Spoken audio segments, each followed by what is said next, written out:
안녕하세요. 대한민국 스키투어 아놀드입니다. 오늘은 한국 스키어들이 가장 많이 찾는 해외 스키장인 일본 스키장 투어에 대해 이야기해 보려고 합니다. 작년에 45년 차였는데 시즌이 바뀌어서 이제는 46년 차입니다. 지난 시즌에 스키 이야기를 8곡지 촬영했더라고요. 그래서 이번 시즌도 그 정도 계획을 해서 8월부터 3월까지 매월 초에 1개 정도씩 공개를 하도록 하겠습니다. 제가 100살 이상까지 스키 타는 것이 꿈이니 이 시리즈 영상도 아직 최소 30년은 더 방송이 될 예정입니다. 여러분들의 많은 응원을 부탁드립니다. 자, 다시 주제로 돌아와서요. 여러분들 같이 스키 마니어라면 한 시즌에 몇 번 정도 일본 스키를 떠나는 것이 적당한지에 대해서 오늘 논의해 볼 예정입니다. 여러분은 일본 스키장을 얼마나 자주 방문하시나요? 저는 최근에는 한 시즌에 3번 또는 4번 정도 방문하는 편입니다.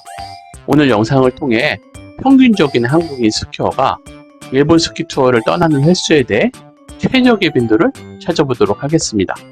그럼 바로 시작해 보겠습니다. 일본 스키장은 한국인 스키어들에게 정말 매력적인 장소입니다. 왜냐하면 일본 스키장은 풍부한 자연설로 엄청난 설지를 자랑하고 11월부터 5월 초까지 거의 1년에 7개월 정도 되죠. 오랜 기간 동안 스키를 즐기는 것으로 유명합니다. 특히 니세코라든지 하쿠바, 노자와 온센 같은 지역은 세계적으로도 잘 알려져 있어서 많은 외국인 스키어들에게 사랑받고 있습니다. 여러분도 일본 스키장에 가보신 경험이 있으시죠? 아직이라면 이번 시즌 반드시 경험해 보시기 바랍니다. 일본 스키장의 눈은 자포, 일본 파우더 스노우라고 불리우는데요. 그 부드러움과 푹신함으로 매력을 발산하고 있습니다. 하룻밤에 2m씩 내리기도 합니다. 또한 일본의 온천 문화와 결합된 스키장 시설은 스키를 끝낸 후 피로를 풀기에 최적의 장소입니다. 일본의 전통과 현대의 조화를 느낄 수 있는 일본 스키장은 또 다른 즐거움을 제공합니다. 우선 단점입니다. 예를 들어 상당하게 비싼 숙박비와 음식값, 그리고 부담스러운 교통비 등이 있습니다. 특히 성수기에는 숙박비가 크게 오르기 때문에 우리도 그렇죠. 사전 예약을 3, 4개월 전에 하지 않으면 눈탱이 맞을 수 있습니다. 또한 일본 특유의 음식 문화에 적응하지 못하는 경우도 있을 수 있습니다. 한국 음식과 비슷한데도 그렇습니다. 저도 그렇게 오랜 기간 다녔지만 아직도 제 캐리어에는 신라면하고 오징어 짬뽕, 와이프가 싸준 갓김치가 항상 세트로 들어갑니다. 영어가 안 되는 호텔 카운터에서 당황하신 적도 있으실 겁니다. 그래도 요즘은 시골 료칸에 가도 패드로 한국어를 보여주며 친절하게 안내하는 곳이 많습니다. 만약 여러분이 그냥 한국어를 하시면 휴대폰 번역기를 꺼내서 대응하는 직원에게 깜짝 놀라실 수도 있습니다. 장점은 정말 많습니다. 가까운 비행거리와 비교적 합리적인 가격의 리프트권으로 다양한 슬로프와 경치를 즐길 수 있습니다. 일본 스키장은 접근성이 좋아 짧은 시간에도 충분히 즐길 수 있습니다. 한국에서 비행기로 2-3시간이면 도착할 수 있는 것은 정말 큰 장점입니다. 게다가 겨울이면은 스키장 지역으로 거의 매시간 출발하는 항공 스키들 덕분에 마음만 먹으면 쉽게 떠날 수 있습니다. 또한 체력만 받쳐준다면 하루 종일 대기 없이 50km 이상 충분히 달릴 수 있습니다. 일본에서 3일만 타면 초급이 중급으로, 중급이 상급으로 변신할 수 있다고 이야기합니다. 스키 마일리지라는 말이 있듯이 오랜 시간 장거리를 달리면 당연히 실력이 향상됩니다. 하지만 국내에서는 리프트 탑승 횟수도 그렇고 이동거리도 짧은 편이라서 몇 번을 가도 실제로 달린 거리를 확인하면 일본에서 타는 곳과 비교해서 상대적으로 짧을 수밖에 없습니다. 그래서 라이딩 시간을 더 길게, 더 먼 거리를 달리기 위해 일본으로 떠나게 됩니다. 또 한 가지는 많은 분들이 겨울 설경을 즐기고 싶어 합니다. 그런데 겨울철 힘설 산행은 체력적인 부담, 또 예기치 못한 위험성 같은 여러 가지 제약으로 쉽게 도전할 수 없습니다. 여러분, 우리처럼 스키어라면 엄청난 설경을 어렵지 않게 즐길 수 있습니다. 가끔 폭설이 내린 한겨울, 레인보우 정상에서 바라보는 선자를 쪽 풍광은 잊지 못하는 선물처럼 기억 속에 새겨집니다. 그런 풍광을 만나면 스키를 타다가도 설경에 매료되어 사진을 찍게 됩니다. 여러분, 하쿠바 하프네 정상에 올라가 보신 적이 있나요? 아니면 보리샤칠 정상에서 일본 알프스를 보신 적이 있나요? 와, 정말 그냥 우아입니다. 저는 아사히다케의 풍광을 지금도 잊을 수 없습니다. 비현실적인 풍광에 야, 이거 내가 영화, 다큐멘터리 영상 속에 들어와 있나? 라는 생각을 하게 됩니다. 이건 진짜 직접 가보셔야 됩니다. 야호에서 보는 스노우 몬스터는 아니에서 만나는 스노우 몬스터와 살짝 다릅니다. 아니 쪽이 진짜 몬스터입니다. 이런 풍광들은 일본이 아니라면 만나기 어려운 풍광입니다.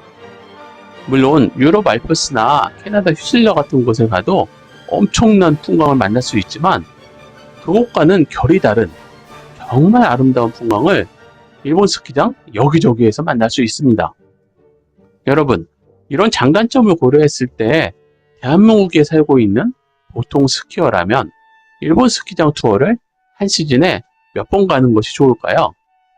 당연히 많이 가면 갈수록 좋을 것 같은데 체력도 그렇고 시간, 또 경비, 개인적 차이가 있어서 딱 하고 정답을 제시하기는 어려운 것 같습니다. 그래도 제가 개인적인 의견으로 추천을 드린다면 우리 구독자분들에게 추천드리는 빈도는 한 시즌에 한 번 또는 두 번 정도입니다. 왜냐하면 너무 자주 가면 체력적 문제도 생길 수 있고요. 비용 부담도 만만치 않기 때문입니다. 스키는 상당한 체력 소모가 필요한 스포츠이기 때문에 몸 상태를 잘 관리하는 것이 중요합니다. 특히 투어 중에 다치지 않게 몸 상태를 충분히 끌어올린 시점에 투어를 가시는 것이 좋습니다. 또한 여행자 보험은 필수입니다. 일본의 의료 시스템은 여행자에게 매우 불리합니다. 예전에 후배가 크게 넘어지면서 골절이 되었는데 응급으로 병원에 가서 기부스를 했더니 12만 엔 정도 나왔습니다. 당시에는 병원이 카드를 받지 않아서 일행들이 십시일반으로 가져간 엔화를 빌려줘서 해결한 적이 있습니다. 다시 투어 빈도로 돌아와서 투어를 떠나는 시기에 대해 말씀드리겠습니다. 만약 한 번 가신다면 그냥 가장 좋은 시즌에 가시기 바랍니다. 북해도 도호쿠라면 12월 말부터 2월 중순까지, 나가노라면 1월 초부터 2월 중순까지, 기후라면 1월 한 달 그 정도에 가실 것을 권장드립니다. 확률적으로 위에서 제시한 기간이 설질이 가장 좋을 가능성이 높습니다. 두 번을 가신다면 좋은 시즌에 한번 다녀오시고 봄 스키 시즌에 한번 다녀오실 것을 추천합니다. 봄 스키는 한국이 폐장하면 바로 이어지는 2주 또는 3주 정도가 적당합니다. 그러니까 3월 말에서 4월 초 정도까지가 됩니다. 제가 일본 스키장을 소개한 영상이 별도의 재생 목록으로 공개되어 있습니다. 그곳에서 골라서 가고 싶은 곳에 가셔도 되고 만약에 그곳에 가고 싶은 곳이 없다면 별도로 질문을 주시기 바랍니다. 제가 아는 만큼 말씀드리겠습니다. 북해도는 풍부한 파우더 스노우로 엄청나게 유명하고 국제적인 리조트가 굉장히 많습니다. 그 덕분에 다양한 국적의 스키어들이 모입니다. 다양한 레스토랑과 바가 있고요. 휴식 시간에도 즐길 거리가 많습니다. 그래서 그런지 타운에 가면 진짜 외국 느낌이 물씬 납니다. 도호쿠는 상대적으로 서양에서 온 외국인이 적습니다. 그래서 찐 일본을 느낄 수 있습니다. 북해도 못지않게 폭설이 내리는 곳이기 때문에 이곳에서도 신나는 파우더를 즐길 수 있습니다. 나가노 지역을 대표하는 하쿠바는 알프스 산맥과 비슷한 웅장한 경치를 자랑하는데 다양한 스키장과 특색 있는 코스가 있어서 초보자부터 전문가까지 모두 즐길 수 있습니다. 노자와 온센은 전통적인 일본 온천 마을과 스키를 동시에 즐길 수 있어서 매력적입니다. 온천에서 피로를 풀고 온천 마을을 산책하는 것도 큰 즐거움입니다. 또한 그 유명한 시가공원도, 요코공원도, 롯데 아라이 같은 곳도 나가노에 있습니다. 그리고 나가노는 북해도보다 상대적으로 덜 춥습니다. 간사이 지역도 실제 가보시면 깜짝 놀라는 스키장이 여러 곳 있습니다. 이것도 풀시즌에 가시면 엄청난 경험을 할 수 있습니다. 일본 스키장을 포괄적으로 살펴볼 수 있는 권역별 소개 영상은 제 채널에 일본 스키장 권역별 소개에서 보실 수 있습니다. 여러분이 일본 스키 투어를 준비할 때 유용한 팁도 몇 가지 공유해 드리겠습니다. 첫 번째, 예약은 미리미리입니다. 인기 있는 스키장 근처의 숙소는 빨리 마감되죠? 그래서 최소 3개월 전에 예약하는 것이 좋습니다. 저는 한 6개월 전에 합니다. 물론 빨리 예약하면 당연히 할인이 있습니다. 한국에서 출발하는 스키 전문 여행사 홈페이지에 접속해 보시면 여름철에 이미 할인 판매를 시작합니다. 패키지 가격이 꽤나 저렴한 편입니다. 둘째로, 장비는 한국에서 준비해 가시길 바랍니다. 일본에서 빌리면 가격도 비싼 편이고 익숙치 않은 장비를 사용해야 하는 불편함이 있습니다. 만약 장비를 들고 가는 것이 정말 힘드신다면 그래도 최소한 부츠 정도는 반드시 가져가시기를 바랍니다. 부츠가 불편하면 스키를 즐길 수 없습니다. 세 번째, 여행자 보험 필수입니다. 앞서서도 말씀드렸지만 스키는 부상 위험이 있어서 만일의 사태를 대비해야 합니다. 분실보험, 배상보험도 필수입니다. 요즘은 스키장 내에서 충돌 사고가 발생했을 때 장비 파손이 발생하면 배상을 요구하는 사례가 많아서 그런 상황에 대비해야 합니다. 네 번째, 스키장은 산악지역에 위치해 있어서 날씨 변동이 심한 편입니다. 따라서 방한용품과 충분한 여벌의 옷을 준비하는 것도 중요합니다. 특히 얇은 우의 같은 방풍 자켓은 필수 품목입니다. 일본에서는 폭설이 내리는 상황이 많이 있는데 그 상황에서 2-3시간만 달리면 쫄딱 젖을 수 있습니다. 마지막으로 스키 리조트 주변의 관광 명소나 온천을 미리 조사해 두면 더욱 풍부한 여행을 경험할 수 있습니다. 또차 반복적으로 말씀드리지만 일본에서는 스키장 전체를 왕복하는 데 걸리는 시간이 길기 때문에 땡스키로 들어가서 오후 2시 정도에 마무리하는 것을 권장하고 있습니다. 덕분에 하루 스키 일과가 일찍 마무리됩니다. 그때부터 계속 술만 마실 수 없으니 오후 시간에 간단한 관광을 계획하시면 알차게 투어 시간을 보낼 수 있습니다. 일본 스키 투어를 떠날 때 꼭 챙겨야 할 물품을 소개해 드리겠습니다. 일반적으로 여행을 떠날 때 준비해야 되는 공통적인 물품은 제외하고 일본에 갈 때 꼭 필요한 물품만 말씀드리겠습니다. 우선 흔히 말하는 돼지코입니다. 정확히는 전원 어댑터죠. 다이소에 가시면 500원입니다. 여러 개 가져가서 일행이 필요하면 선물로 주세요. 그리고 맥주 한 잔 사달라고 하시면 개이득입니다. 또 한 가지는 멀티 어댑터입니다. 이거 가져가시면 정말 편리합니다. 우리나라는 숙소에 가면 어디나 전원 콘센트가 있어서 불편함이 전혀 없습니다. 그런데 일본은 숙소에 전원 콘센트가 1개 또는 2개 정도 있는 곳이 대부분입니다. 충전기 몇 개를 쓰는데도 불편합니다. 그래서 저는 일본에 갔을 때 구입한 110V용 멀티 어댑터와 110V 전용 휴대폰 충전기를 가지고 다닙니다. 멀티 어댑터는 2m 정도 길이를 구매를 했고 휴대폰 충전기는 3구 정도 충전기를 요도바시 카메라에서 구입했습니다. 요도바시 카메라에서 구입하시는 것이 선택의 폭도 넓고 좋지만 찾아가기 힘드니까 그냥 숙소 근처 편의점에서 구입해도 가격 차이가 크지 않습니다. 두 번째는 감기약하고 술약입니다. 일본 투어를 가는데 갑자기 몸이 으슬으슬해지면 대략 난갑입니다. 푸슬이라고 써있는 약국에 가서 일반 의약품을 구입할 수 있지만 제가 경험해본 바로는 감기약은 우리나라에서 가져가는 것이 최고입니다. 특히 테라프로 데이타임 2개랑 나이트타임 2개 이 정도 4개 정도만 가져가도 일주일 투어에 변수는 충분히 대처할 수 있습니다. 또 한 가지는 술약입니다. 물론 술 마시지 않는 분들에게는 필요 없지만 만약 술을 드시는 분들이라면 반드시 가져가실 것을 권장합니다. 우리나라 술약 이거 전 세계 최고입니다. 컨디션 같은 병입은 불편하지만 상쾌함 같은 포 타입하고 젤리 타입은 가져가기 좋습니다. 만약 조금 과하게 술을 마셨다면 전날 밤에 반드시 술약을 드시고 주무시기 바랍니다. 그러면 다음날에도 충분히 스키를 즐길 수 있습니다. 물론 저처럼 하루에 딱 2잔 이렇게 정해놓고 드시면 문제가 없습니다. 그런데 술꾼들은 어떤 순간 완전 달리는 상황이 가끔 옵니다. 마지막으로 보온병과 간식을 챙겨가실 것을 권장합니다. 일본에서는 배낭을 착용하고 달리는 것이 기본이라고 말씀을 드리는데 가방 속에 따뜻한 물과 에너지바 같은 간식이 있다면 마음이 든든합니다. 스키를 타다가 당 떨어지면 사고 위험까지 있습니다.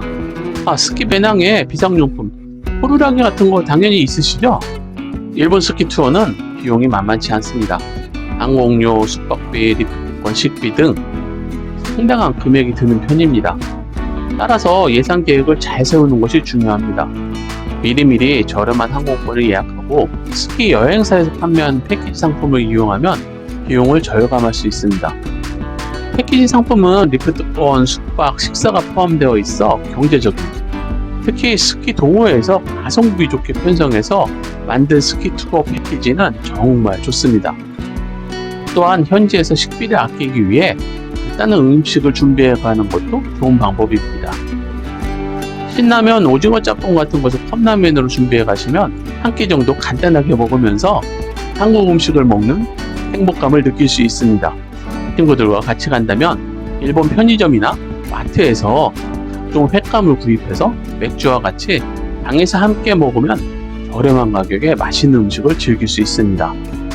한국 스키장과 일본 스키장은 어떤 차이점이 있을까요? 한국 스키장은 다양한 슬로프와 안전한 스키 환경을 제공하는 장점이 있지만 눈 상태는 일본과 확연한 차이가 있습니다.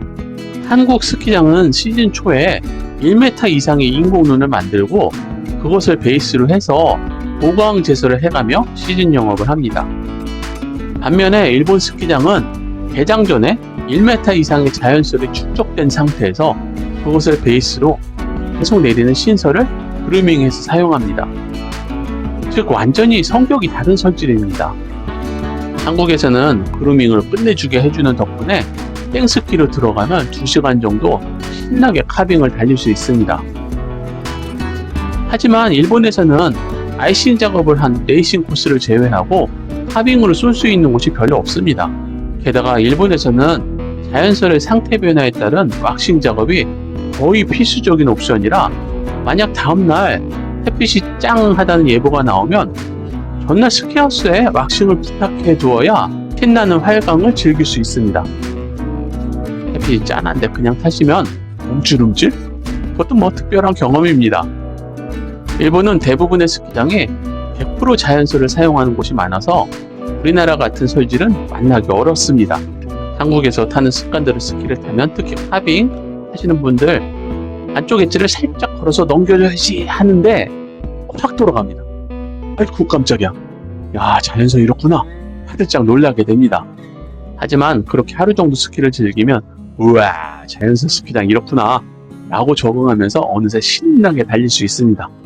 한마디로 이야기하면 우리나라 스키장은 에버랜드나 인제에 있는 경주용 자동차 서킷 그런 걸 달리는 느낌이고 일본 스키장은 그냥 우리나라 시내 또는 고속도로 약간의 변수가 있는 일반 도로를 달리는 느낌이다?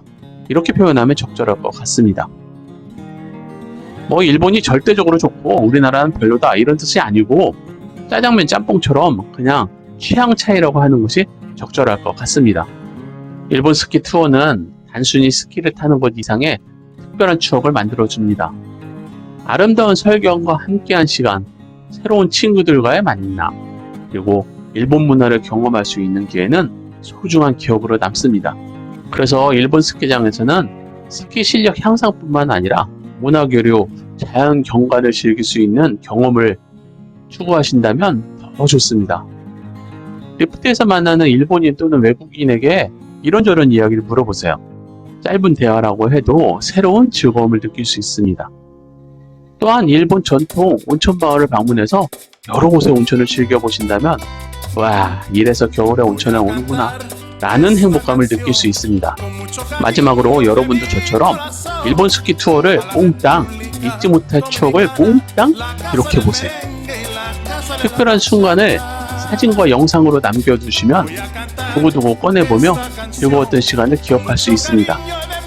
저처럼 꽤 많은 경험이 축적되면 사진 속의 인물이 분명히 나 자신인데 옆에 어깨동무하고 같이 찍은 친구는 전혀 기억이 나지 않는 경우가 발생합니다. 그런 이야기를 집에서 하면 벌써 치매 증상의 시작일 수 있으니 검사 받아보라고 와이프가 툭툭 던집니다. 그래서 저는 되도록 영상으로 많은 기록을 남기고 있습니다. 영상을 촬영할 때 앞부분에 날짜와 장소를 이야기하고 기록하면 시간이 흘려도 어렵지 않게 기억할 수 있습니다. 덕분에 오래전 영상을 다시 봐도 다시 그날의 라이딩 감각까지 떠올릴 수 있습니다. 네, 마무리하겠습니다. 오늘은 한국 스키어들이 일본 스키장 투어를 몇 번 가는 것이 적당한지에 대해 이야기해봤습니다. 여러분들의 의견도 궁금한데요. 댓글로 여러분들의 생각을 나눠주시기 바랍니다. 그럼 여러분들의 안전하고 즐거운 스키 라이프를 응원합니다. 다음 영상에서 또 만나요. 안녕! 영상이 도움이 되셨다면 좋아요, 구독을 눌러주세요. 시청자 여러분들의 구독과 좋아요, 응원하는 댓글은 정말 힘이 됩니다. 그런데요, 마음에 상처 주는 악플은 정중하게 사양해요. 은성이가 잉잉잉 하고 울어요.